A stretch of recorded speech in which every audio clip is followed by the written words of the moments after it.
சிம்ம ராசியில் பிறந்தவங்களுக்கு இந்த வாரம் உங்களுடைய ராசிநாதன் நல்ல இடத்துல இருக்கிறதுனால உங்களுக்கு இயற்கையிலேயே இந்த வாரம் தெய்வ அனுகூலம் இருக்குது. யாரெல்லாம் ஹையர் எஜுகேஷன் பண்ணணும்னு நினைக்கிறீங்களோ தாராளமாக பண்ணுங்கள். நான் வேறு கம்பெனி மாறணும், வேறு கம்பெனிக்கு பேப்பர் போடணும், வேறு கம்பெனி சுவிட்ச் ஓவர் ஆகணும் அப்படின்னு ட்ரை பண்ணுறவங்க, நீங்கள் நினைக்கிறவங்க தாராளமாக வேறு கம்பெனிக்கு பேப்பர் போடலாம்.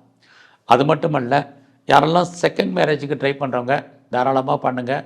அது இல்லாமல் பாஸ்போர்ட் விசாவுக்கு அப்ளை பண்ணி வராமல் இருக்கிறவங்களுக்கு வருவதற்கான வாய்ப்புகள் இதெல்லாம் இந்த வாரம் உண்டு.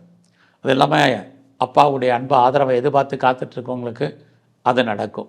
உங்களுடைய வெளிநாட்டு தொடர்புகள் அத்தனையுமே உங்களுக்கு ஃபேவரபுளாக இருக்கும். குறிப்பாக நீங்கள் ஆன்சைட்டுக்கு ட்ரை பண்ணுறவங்க தாராளமாக ட்ரை பண்ணலாம். இந்த வாரம் உங்களுடைய ஃபினான்ஷியல் பொசிஷன் எப்படி இருக்குன்னா நல்லா இருக்குது. கையில் பணம், தனம், பொருள் ஏதோ ரூபத்தில் உங்களுக்கு இருக்கும். ஆனாலும் செலவினங்கள் இருக்குது. கையில் பணம் இருக்குங்கிறதுக்காக யாருக்கும் கடன் கொடுக்காதீங்க.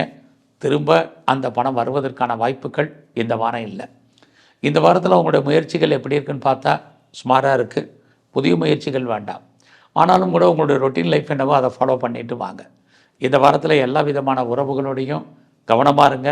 உறவுகளால் நமக்கு தேவையற்ற மன வருத்தங்கள், நிம்மதியற்ற சூழ்நிலைகள் இருக்குது.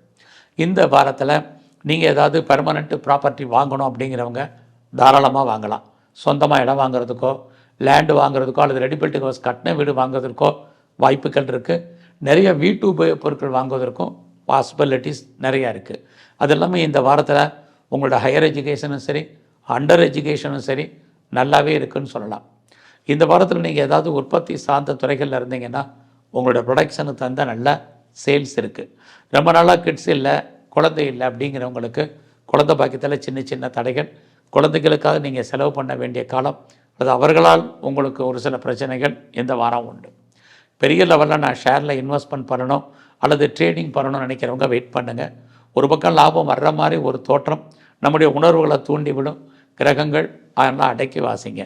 நீங்கள் அரசியல் சார்ந்த துறைகளில் இருந்தீங்கன்னா பாப்புலாரிட்டி, பப்ளிசிட்டி இருக்குது. கலைத்துறையில் இருக்கிறவங்களுக்கு இந்த வாரத்தில் பாப்புலாரிட்டி இருக்குது, வருமானங்கள் இருக்குது. நீயும் அக்ரிமெண்ட்டில் நீங்கள் சைன் பண்ணுறதுக்கான சூழ்நிலைகள் உண்டு. இந்த வாரம் உங்களுடைய ப்ரொஃபஷனை பொறுத்த வரைக்கும் பரவாயில்ல. சொந்த பிஸ்னஸுமே ஓரளவுக்கு நல்லா இருக்குது. பார்ட்னர்ஷிப்போடு பிஸ்னஸ் பண்ணிங்கன்னா 2 பேருமே ஒரு அன்சாட்டிஸ்ஃபைடாக இருப்பீங்க. இதே தான் உங்களுடைய மேரிட்டல் லைஃபுமே. இந்த வாரத்தில் துர்க்கையை பிரதானமாக வணங்குங்க. குறிப்பாக பெருமாள் கோயிலில் இருக்கக்கூடிய கருடாழ்வாரை தரிசனம் பண்ணிட்டு வாங்க.